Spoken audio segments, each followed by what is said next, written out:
Hey, good day to you. This is Todd. I am a regular dude walking in the Word.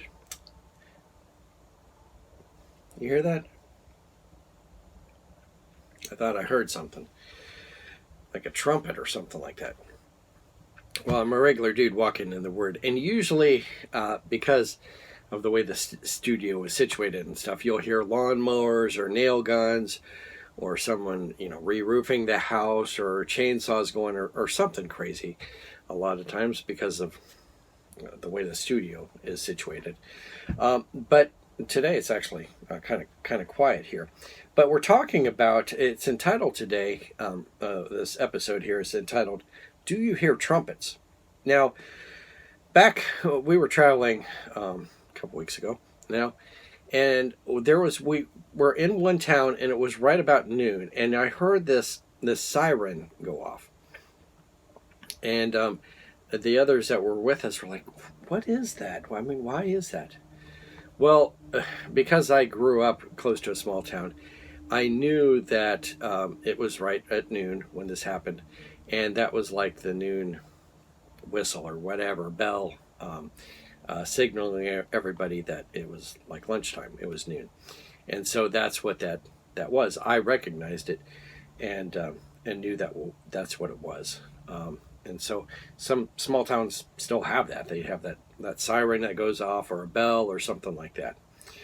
Well, God was directing the people, and we've been talking here in chapter 9 and 10, how God is directing the people. And remember, it's several million people that we're talking about here. And it's not an easy task to get them all mobilized to travel. And we talked about yesterday how there was the cloud and the fire, and how they moved according to when that cloud and the fire moved. Today we're talking about the trumpets. So let's read this. This is Numbers, and we're starting chapter 10 today. Numbers chapter 10, verses 1 through 10. It says this: The Lord said to Moses, Make 2 trumpets of hammered silver, and use them for calling the community together, and for having the camp set out. When both are sounded, the whole community is assembled before you at the entrance to the tent of meeting. If only one is sounded, the leaders, the heads of the clans of Israel, are to assemble before you. When the trumpet blast is sounded, the tribes camping on the east are to set out. At the sounding of the second blast, the camps on the south are to set out. The blast will be a signal for setting out. To gather the assembly, blow the trumpets, but not with a signal for setting out. The sons of Aaron and the priests are to blow the trumpets. This is to be the lasting ordinance for you in the generations to come. When you go into the battle in your own land against an enemy who is oppressing you, sound a blast on the trumpets. Then you will be remembered by the Lord your God and rescued from your enemies. Also, at your times of rejoicing, your appointed festivals and the new moon feasts, you are to sound the trumpets over the burnt offerings and the fellowship offerings, and they will be a memorial before your God. I am the Lord your God. Okay. So the trumpets had the purpose of direction. Okay, and it was really communication. They didn't have loudspeakers and a PA system and all that stuff. If you've watched, there's an old movie called The Long Trailer with Lucille Ball and Desi Arnaz.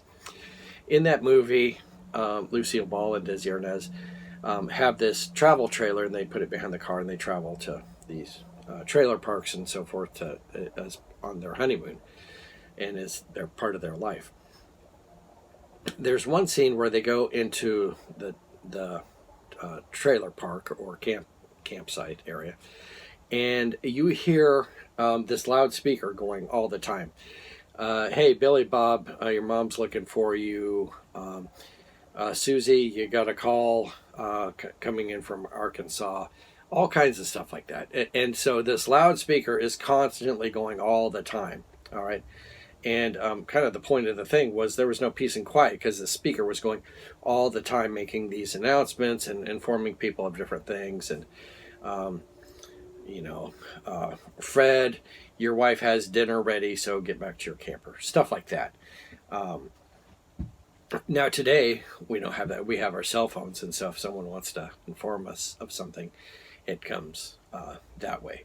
But back then, they didn't have all that. They didn't have the loudspeaker, and they didn't have the PAs and everything else. But they had these trumpets, and that's the way the communication happened. And so God directed Moses and Aaron, and then from that, these trumpets went out and gave direction as to what the people were to do. Okay? Now, you can go, like I said yesterday, you can go, I don't have this fire, I don't have this cloud over me, and I really don't have trumpets playing to tell me what to do. But, like I said yesterday, we got the Word of God, we got the Bible here that tells us exactly what to do. So, we don't have to rely on trumpets. We don't have to rely on the cloud.